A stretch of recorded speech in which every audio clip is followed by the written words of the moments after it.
Bienvenidos a un nuevo episodio de Laboratorio de Catequesis y Pedagogía. Hoy quiero invitarlos a mirar juntos algo que muchas veces aparece en nuestras clases, aunque no siempre lo nombremos, y se trata del miedo. No el miedo como una emoción puntual, sino el miedo que se filtra en el modo de enseñar, en el clima del encuentro, en algunas frases que repetimos casi sin darnos cuenta. Hablar del miedo en catequesis no es solo una cuestión de métodos o estilos, tiene que ver de manera profunda con la imagen de Dios que estamos transmitiendo en la catequesis que la Iglesia nos confía. Cada encuentro comunica algo de Dios, incluso cuando no lo nombramos explícitamente. Lo comunica el tono que usamos, el modo en que corregimos, cómo respondemos las preguntas y cómo acompañamos los errores. A veces enseñamos con palabras claras, pero otras veces sin querer enseñamos desde el clima que generamos, y esto puede ser un clima de confianza o un clima de temor. Por eso la pregunta no es si el miedo aparece o no en la catequesis. La pregunta es más honda, es qué tipo de relación con Dios estamos ayudando a construir. Una catequesis fiel al Evangelio y a la tradición de la Iglesia nunca va a evitar las preguntas difíciles, las va a escuchar, las va a acompañar y las ilumina a la luz de Cristo.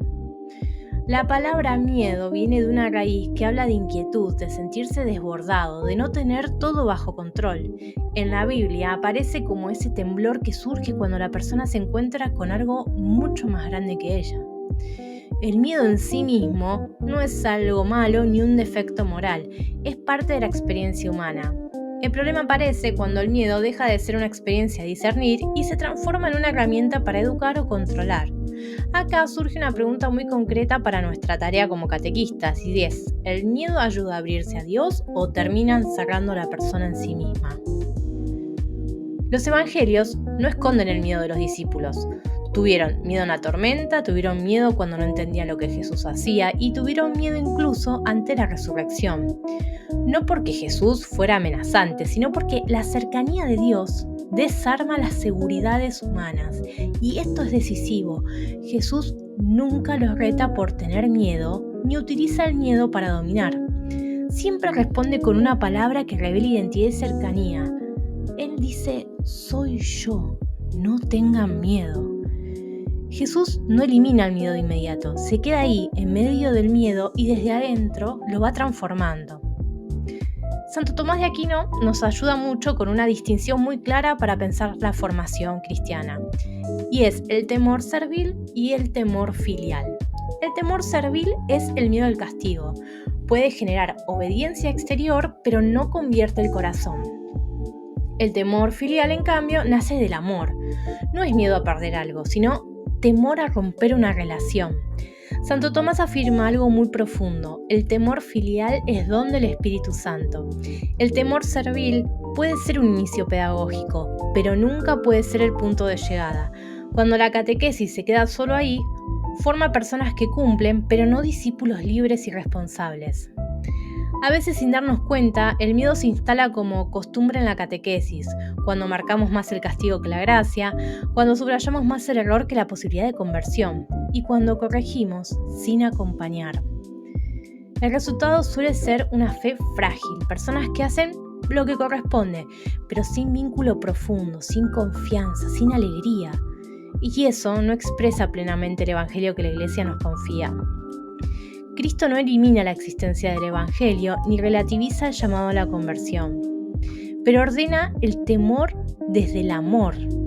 Una catequesis verdaderamente cristocéntrica no banaliza el misterio ni quita profundidad a la enseñanza de la Iglesia, todo lo contrario, lo conduce al encuentro personal con una persona viva. Todo esto no nos aparta de la enseñanza de la Iglesia, sino que nos devuelve a su corazón más profundo, una fe exigente, encarnada y sostenida por la gracia. Cuando Cristo está en el centro, el miedo se transforma en confianza, la norma se vuelve camino y la obediencia se vuelve una respuesta libre. Como nos recordaba el Papa Francisco, la fe no se transmite por imposición, sino por atracción. Y acá vamos a hacer unas preguntas para reflexionar, ¿no? Y son preguntas más bien, no tan teóricas, sino más bien espirituales. ¿Qué imagen de Dios comunica mi catequesis? ¿El clima que genero ayuda a confiar o a tener miedo? ¿Estoy formando un temor filial o sostenido por un temor servil. ¿Mis catequizandos se acercan a Dios por amor o por temor? Y créanme, responder estas preguntas también forma parte de nuestra propia conversión. Y para ir cerrando con este tema, quiero decirles que cuando enseñamos desde la ansiedad o el miedo, se bloquea la escucha, se enfría el vínculo y se dificulta muchísimo la acogida de la palabra. Pero cuando enseñamos desde la confianza, algo se abre. El corazón, la escucha, la posibilidad del encuentro. Te invito a pensar en algún momento de tu catequesis en el que alguien se animó a hablar, a preguntar, a mostrarse tal cual es. Ese momento no ocurrió por una explicación perfecta, sino porque se sintió acompañado, cuidado y escuchado. Y eso también es catequesis. No solo transmitir contenidos, como decimos siempre, sino acompañar procesos, crear espacios seguros donde la palabra pueda crecer. La catequesis que la Iglesia nos confía no nace del miedo, sino de la certeza de que Dios acompaña, corrige, perdona y sobre todo, llama a la conversión.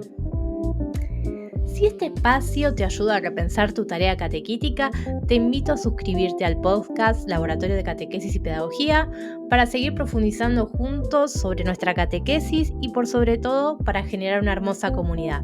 Nos vemos en la próxima.